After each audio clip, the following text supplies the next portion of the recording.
بسم اللہ الرحمن الرحیم۔ عزیز طلباء السلام علیکم ورحمۃ اللہ وبرکاتہ۔ عزیز طلباء، آج ہمارا سبق نمبر 14 ہے، جماعت دہم، مضمون اردو، اور سبق ہمارا نامدیو مالی چل رہا تھا اور اس کی ہم نے بلند خوانی بھی کی اور خلاصہ بھی کیا، اور آج ہم اس کے پیراگراف کی تشریح کریں گے۔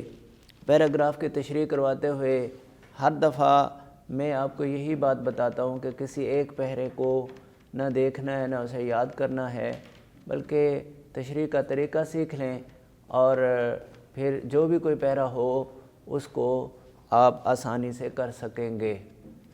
اور اگر کسی ایک پیرے کو رٹا ہوگا تو پھر ان میں سے کوئی آئے گا تو آپ کو کام دے گا، ورنہ نہیں۔ اب جیسے صفحہ نمبر 81 پہ ایک پیرا ہے کہ باغوں میں رہتے رہتے اسے جڑی بوٹیوں کی بھی شناخت ہو گئی تھی، خاص کر بچوں کے علاج میں اسے بڑی مہارت تھی۔ دور دور سے لوگ اس کے پاس بچوں کے علاج کے لیے آتے تھے۔ وہ اپنے باغ ہی میں سے جڑی بوٹیاں لا کر بڑی شفقت اور غور سے ان کا علاج کرتا۔ کبھی کبھی دوسرے گاؤں والے بھی اسے علاج کے لیے بلا لے جاتے، بلا تعمل چلا جاتا، مفت علاج کرتا اور کبھی کسی سے کچھ نہیں لیتا تھا۔ اب اس مثلاً یہ پیراگراف اگر آپ کو ہو کہ آپ اس کی تشریح کریں تو سب سے پہلی بات تو یہ کہ حوالہ متن کا عنوان دیں گے آپ، اور حوالہ متن میں آپ جانتے ہیں دو چیزیں ہوتی ہیں، ایک تو سبق کا نام اور دوسرا مصنف کا نام۔ تو نامدیو مالی اس کے سبق کا نام ہوگا اور اس کے مصنف ہیں مولوی عبدالحق۔ نامدیو مالی اور اس کے مصنف ہیں مولوی عبدالحق۔ اور اس کے علاوہ دوسرا جو عنوان ہوتا ہے وہ حل لغات کا ہے۔ اب حل لغات وہی آپ نے انہی کے معنی لکھنے ہیں جو انڈر لائن کیے ہوئے ہوں۔ مثال کے طور پر ہم اس پیرے میں دیکھتے ہیں کہ پہلا لفظ ہے شناخت، اس کا معنی ہوتا ہے پہچان۔ شناخت کو لکھو اور پہچان اس کا معنی چاہے بریکٹ میں یا لائن لگا کے۔ اس کے بعد علاج میں اسے بڑی مہارت تھی، دسترس حاصل تھی۔ اور پھر آگے ہے ایک لفظ اسی مہارت کے نیچے شفقت، پیار، اور چھوٹوں پر جو رحم کیا جاتا ہے اسے شفقت کہتے ہیں۔ اس کے ساتھ پیار بھی ملا ہوتا ہے اور اس کے ساتھ ہمدردی بھی ہوتی ہے۔ بلا تعمل، بغیر سوچے سمجھے، بغیر ہی لوہجت کے، بغیر دیر کیے۔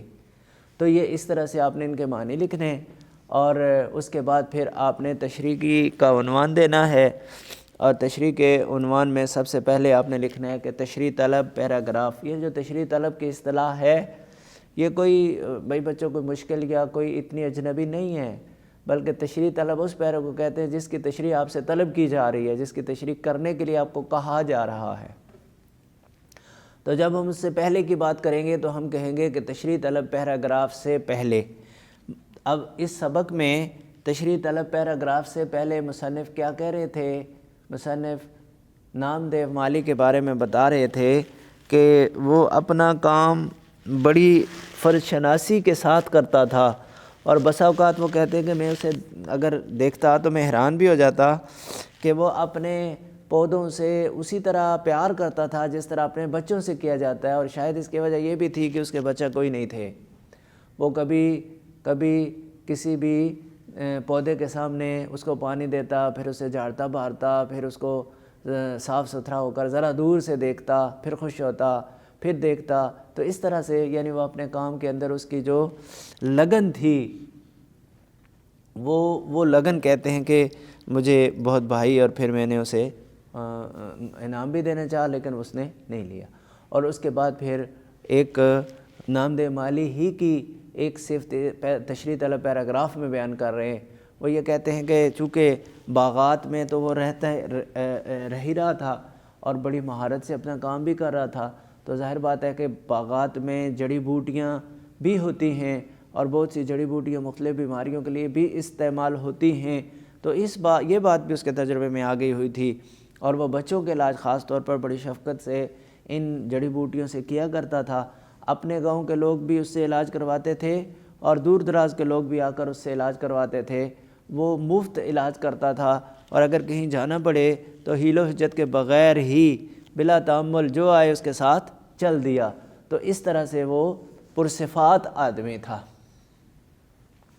پھر کہیں گے کہ تشریح طلب پیراگراف کے بعد ایک بات تو یہ کہ وہ خود بھی بڑا صاف رہتا تھا اور اس نے اپنا باغ بھی خوب صاف رکھا ہوا تھا، اور اس کے بعد پھر انہوں نے یہ کہا کہ ایک تھا بڑا محنتی کہ ایک دفعہ قحط پڑ گیا، پانی نہیں ملتا تھا، تو باغ کیا لوگ خود پیاسے رہتے تھے، لوگوں کے باغ خشک ہو کر اجڑ گئے، لیکن نامدہ مالی نے اپنے باغ کو نہیں اجڑنے دیا، اس لیے کہ وہ جہاں کہیں سے جیسا کیسا پانی بھی ملتا وہ کندھوں پہ اٹھا اٹھا کے لا کے اپنے پودوں کو دیتا۔ ویسا اوقات تو کیچڑ ہی لا رہا ہوتا تو وہ پانی اس کے پودوں کے لیے آب حیات ثابت ہوتا رہا، اور اس کا جو باغ تھا وہ ہرا بھرا رہا۔ اور اس کے بعد پھر وہ کہتے ہیں کہ اسی طرح باغ میں کام کرتے کرتے مکھیوں کا جھلڑا آیا اور اتنا کاٹا انہوں نے کہ وہ بے دم ہو گیا، اور اسی کتاب نہ لا کر وہ دنیا سے چل بسا۔ اور آخر میں پھر